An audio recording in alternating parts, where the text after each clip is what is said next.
Greetings and welcome to Meet a CHM Researcher. My name is Cory MacDonald. I am the Engagement Director for the Choroideremia Research Foundation, and I am thrilled to have a researcher who is legend in the CHM community with us, Dr. Miguel Seabra. How are you, Doctor? Hi, I'm very pleased to be here with you and looking forward to have a chat with you. Me too. It's been too long. I remember we had a great chat several years ago in London, and I will never forget it. Sitting at a pub in London, having a beer with Dr. Seabra, and he at the opening night of the Rugby World Cup, and you explaining the rules of rugby to me as we sat there. That was so much fun. With a pint, yeah, typical London. And so now you are no longer in London. So why don't you give us an update where you are and what you're doing with yourself now? Well, I'm back in my hometown, Lisbon, Portugal. This is where I grew up. This is where I studied medicine. And this is where I lived until I went to Dallas, Texas, in the US to study for a PhD. After some 20-something years away from my home country, I decided it was a good opportunity to come back and to bring in my expertise and what I had learned abroad and bring it to develop science, help develop science in Portugal. So while I've been here, I've had a number of responsibilities. The more standard one is as a professor in the medical school, but I've also headed from 2012 to 15 the equivalent of the Portuguese NIH, which is a grant funding agency. Except that it's more of a combination of the National Science Foundation and NIH, because it's in all areas of science. So it was a very complex job that I took here in Portugal. But mainly, but from 2016, I've resumed my normal academic life as a researcher and a teacher. Oh. Awesome. I'm going to get to Portugal someday, I must say. So, so now when you're not teaching and researching, what can we find you doing? What kind of hobbies, interests, passions do you have? What do you like to do? So I think my biggest passion has been traveling, and since an early age, even in Texas as a PhD student, my wife and I took every opportunity to visit broadly, in that case, the American continent, mainly Central and North America at the time. But we've had, but we've continued that habit or that tradition or that hobby, and at least once a year we plan a trip to an exotic country or to something that is culturally exciting, not just sightseeing, but also looking at different cultures. So we've now been to many places in Asia, not just the Orient, but the Middle East also. We've been, of course, Europe, all over, South and North America. But we still have a long list of countries we'd like to go, except that now I've been suffering from some health problems in the last 4 or 5 years, and that has now limited a bit our ability to travel. But we'll find perhaps less far away, and I think we will reduce our carbon footprint, and we'll have shorter trips, but still we have a lot to see and a lot to learn, even nearby here, nearby Portugal, and so we'll have to adapt. I think the second hobby was definitely sports, even though again the health status has compromised a little bit, but I've been a soccer player and enthusiast for a long time, played regularly, and also tennis.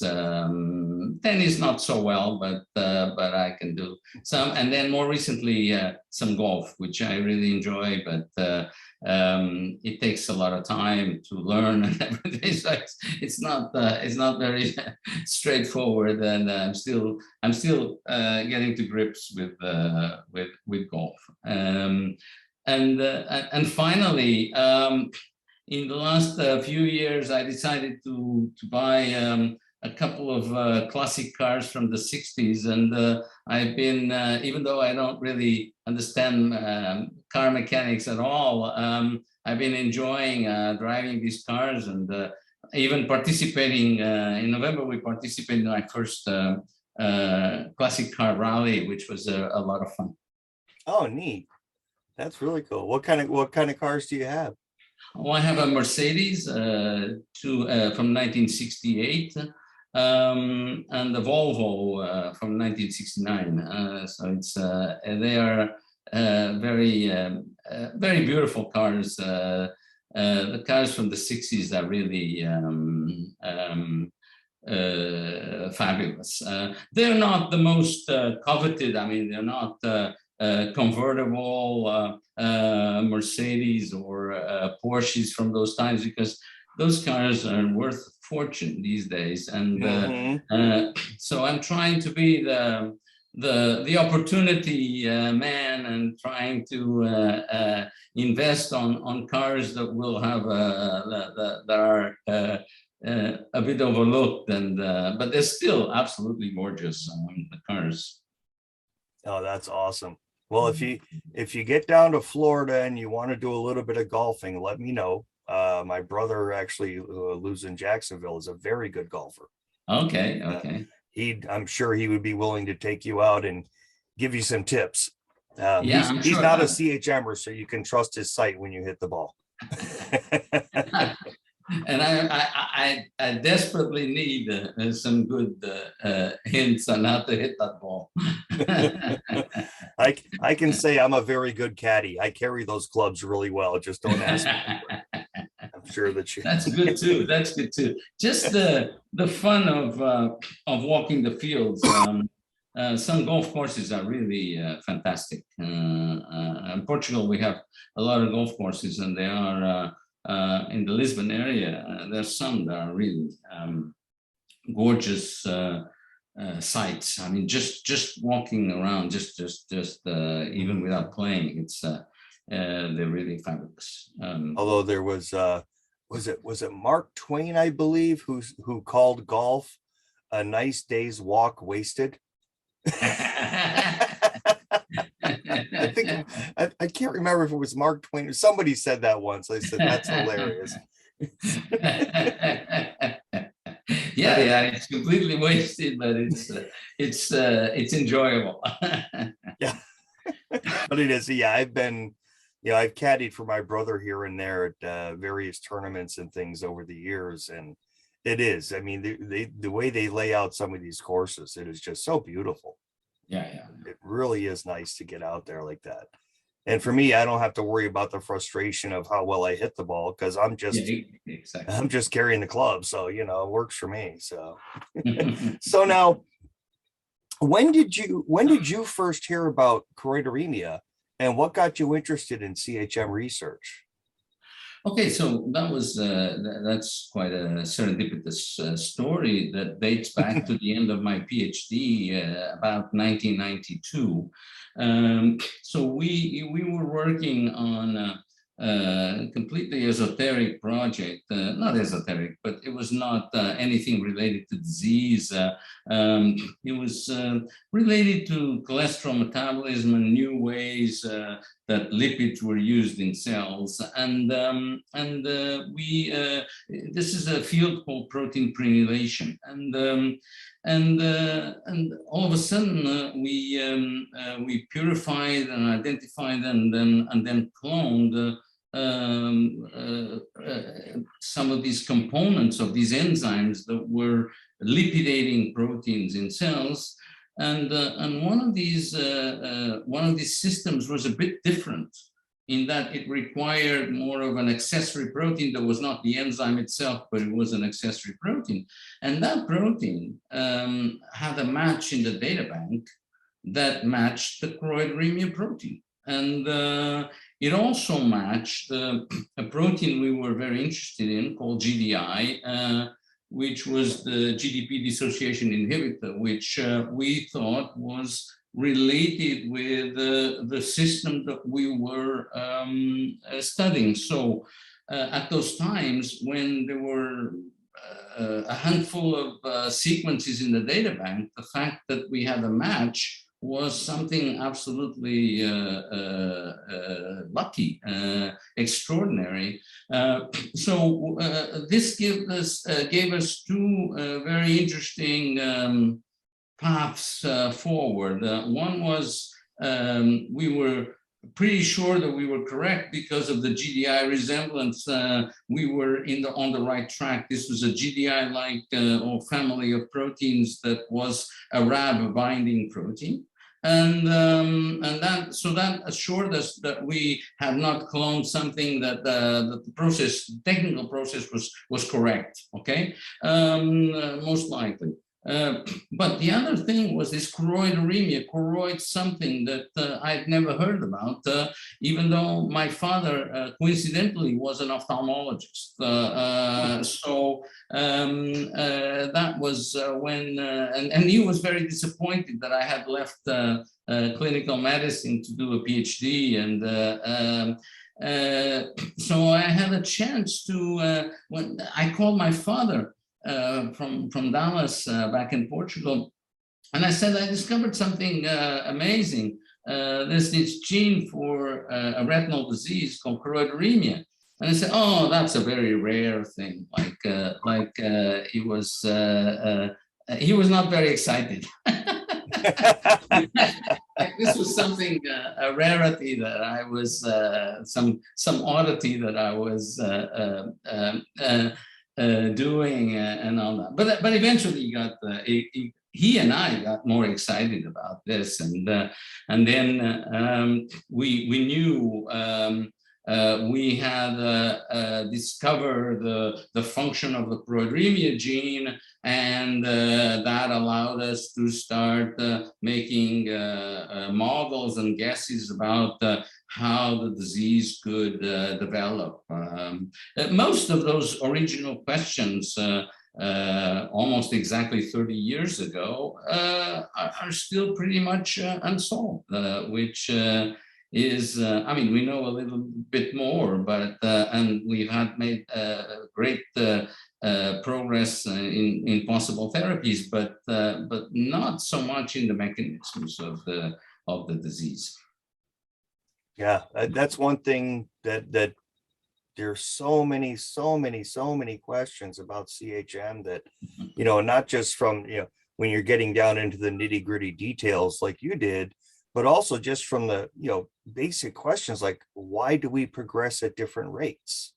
Yeah. You know, why is that so random? It's I mean, over the years, I've met CHMers that were using a cane full time at 14 years old, and others that in their 70s were still reading the morning newspaper. Yeah, yeah.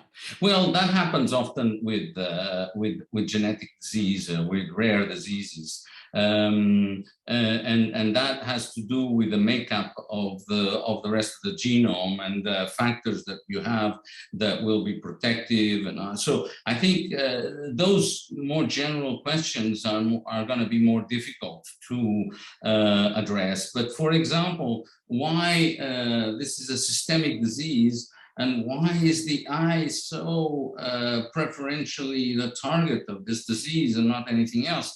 One of the first things we did with Ian MacDonald and the patients associations, I think, or the patients that we could see. I remember perhaps some of the earlier CRF work, the very earliest, was to really try to figure out if patients would suffer from other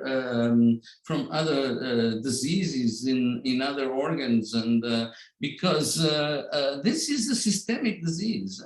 It's not like retinitis pigmentosa that mostly affects proteins that are very specific to the photoreceptor, only work in the photoreceptor. No, this is a process that is absolutely crucial in every cell of your body, and yet it's just the conjunction of the situation in the eye, whatever happens there, that leads to this retinal degeneration, unfortunately.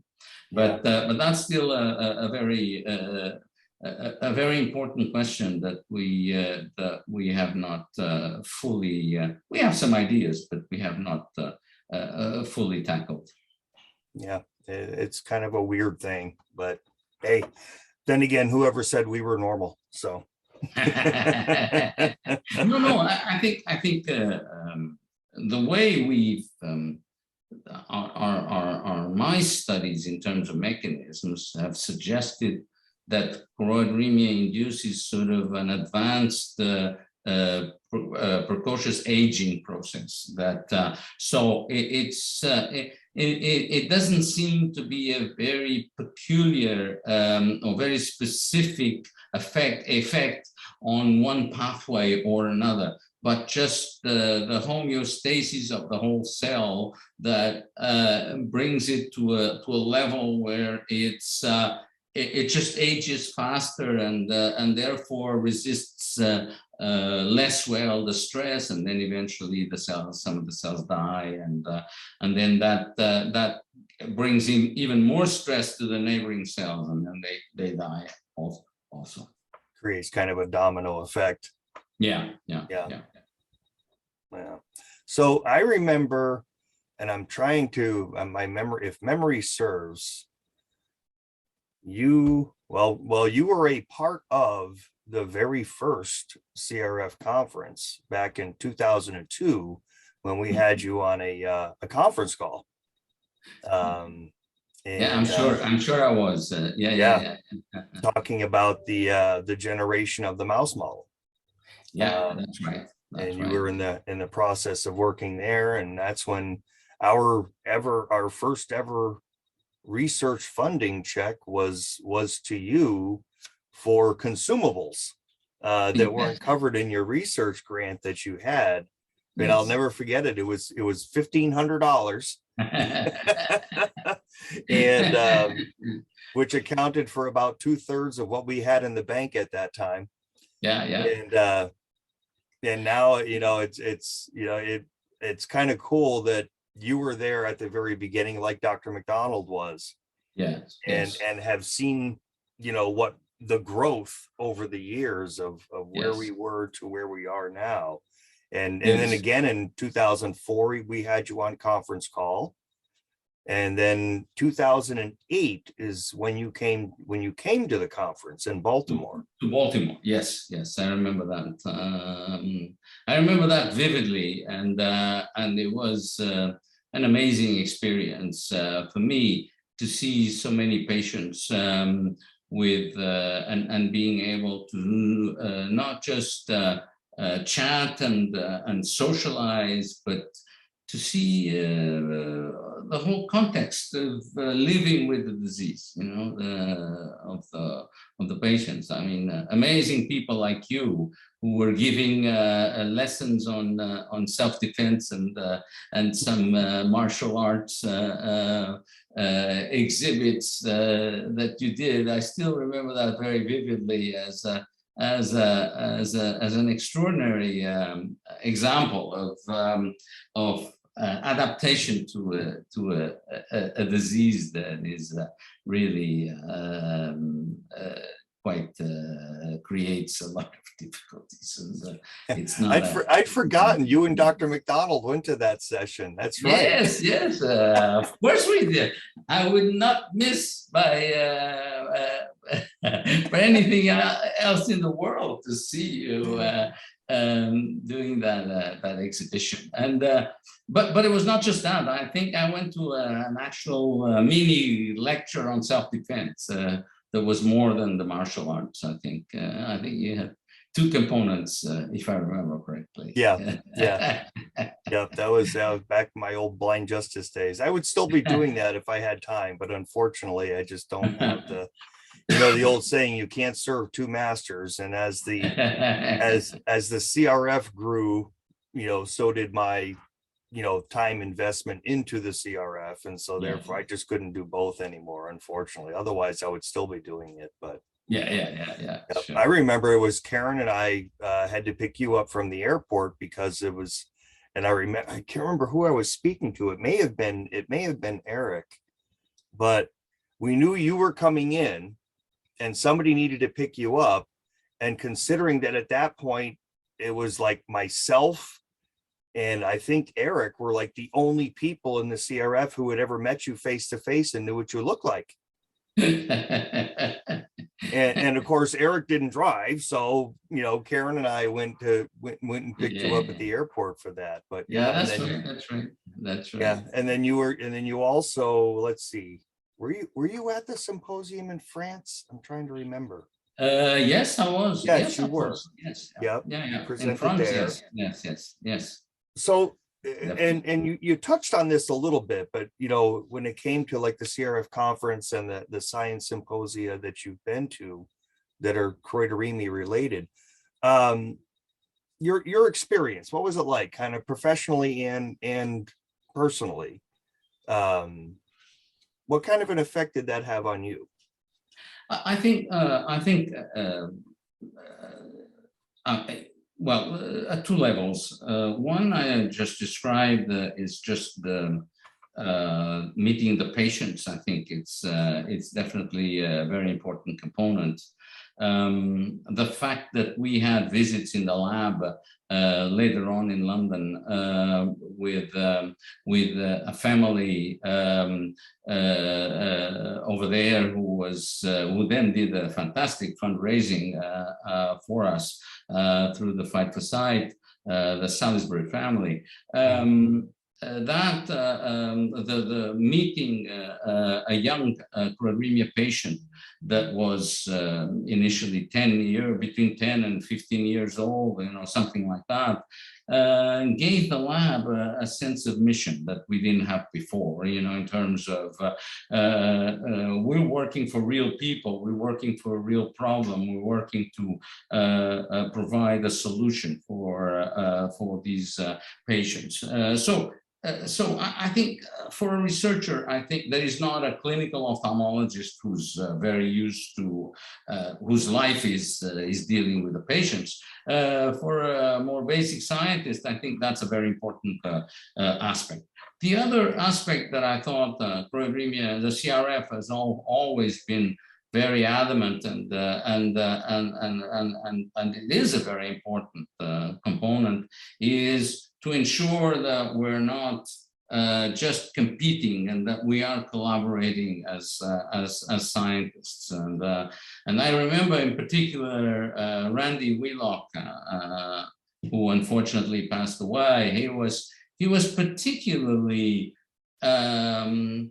he was almost, for a scientist, sometimes for us, he was a bit of a pest in some ways, but a good one, in a way that he forced us to think collaboratively. He was always trying to bring bridges between researchers, because unfortunately the way we operate is a bit too much competitively, and that the first one to publish wins and the other ones lose, and there's a bit of that mentality, and I think the CRF has worked brilliantly to try to remove those barriers and to bring people to talk with the way that you've set up things, the way you've approached the researchers, and I think it was very well done. Yeah, I think Randy had and as a matter of fact, the 2008 conference in Baltimore, that was Randy's first conference too. Mm-hmm. His son had been diagnosed less than a year before that. And I give him a lot of credit for that mindset, as you said, of getting researchers and getting them all on the same page, and not being, thinking collaboratively as opposed to competitively. And I give him a lot of credit for really spearheading that. I think about him a lot.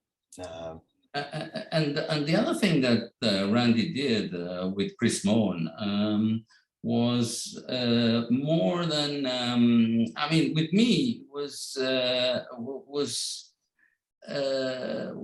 remarkable, because I had lost interest in choroideremia research just because I had reached my goal. Okay, essentially, I had set up back in the 90s to work out and do the preclinical studies that would allow a clinical trial or clinical trials to proceed, and that's why we did the animal models, and then we progressed with viral studies of gene therapy, blah blah blah, and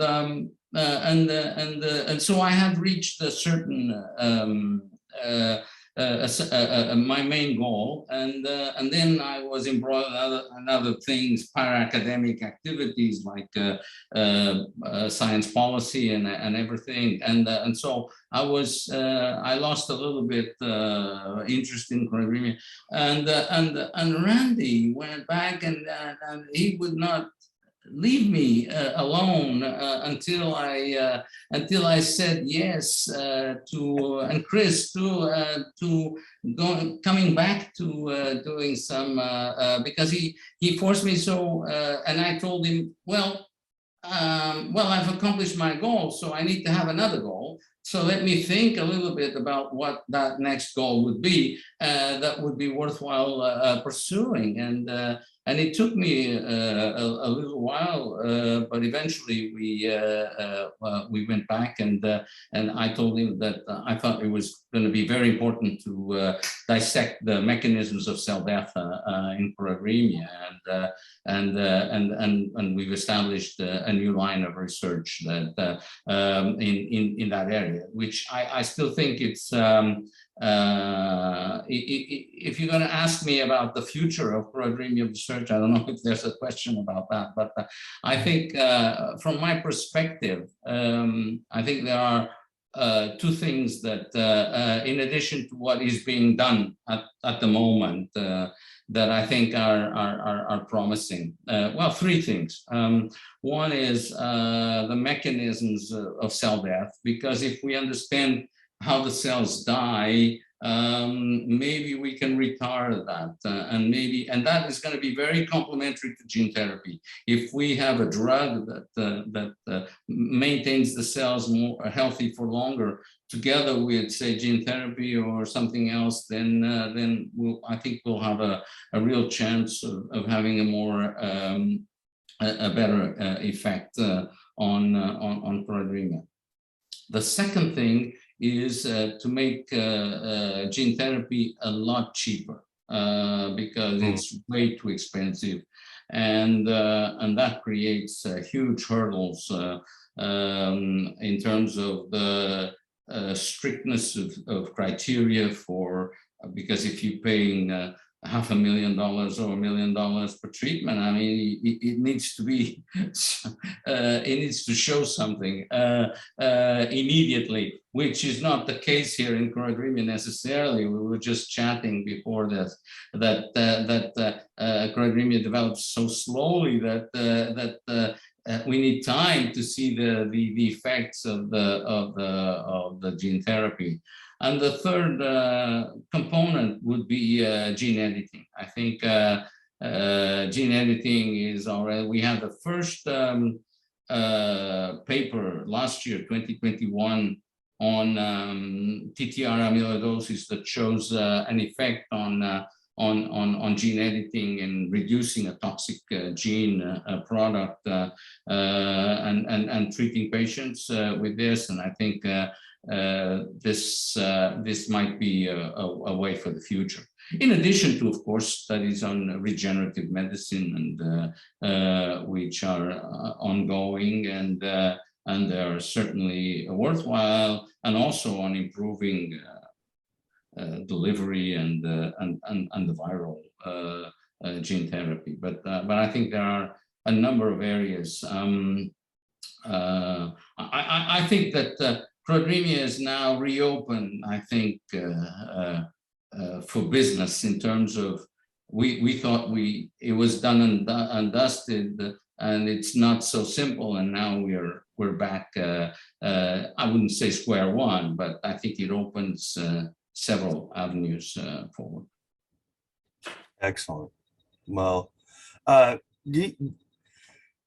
would you like to, it's up to you, but if you have any like last words or a message that you would like to give to the CHM community, like I said, the people who have heard your name and seen your name and on papers and things like that over the years?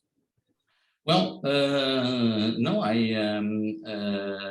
think, of course, saying hello to everybody and saying that it has been a tremendous ride, because my scientific career and development was tightly associated with, it's not just the only thing I did in my scientific career, but it was probably the most important in terms of outputs and concrete translations of my research in choroideremia. And so what I've seen is instead of a vicious circle, a virtuous circle of the patients empowering the scientists to, because and it's not too much to repeat this. Choroideremia was not attractive to the major funding agencies because it has not the numbers, that it's a rare disease. And the patients really changed the course of their own disease by this desire of funding. And the funding that they provided to my lab, which was pretty much the only one in the world at some point in the early days to really consider and studying choroideremia, was absolutely instrumental in reaching the goals that we reached and reaching the excitement. I mean, now you go to the PubMed and you see regularly publications on choroideremia. If you go back 20 years, you see my papers and you don't see anything else from anybody else. And that is just a measure of success that we've really engaged people and in studying choroideremia from the clinical point of view, from the basic point of view, et cetera, and I just want to say thank you, because I think that as I said, this virtuous cycle involve the patients, the funding, and the scientists and the clinicians, you know, all together, bringing together all these components and you were able to really change the course of your destiny, I mean, in terms of having therapeutic options you never dreamed of 30 years ago. Yeah, you are correct. Well, listen, Dr. Miguel, I am so thankful you're able to join me for this. And I will be getting to Portugal one of these years soon. And when I do, the first round is on me. We will. Okay, I'll get to the next 10 rounds. Okay, and I would wish you and your beloved Dallas Cowboys luck this weekend, but I can't. So. But I go will Cowboys, go Cowboys. All right, and I would like to thank you all for watching, and I hope you had as much fun with Miguel as I have. And again, Miguel, thank you. And we will be talking to everyone soon. Thank you.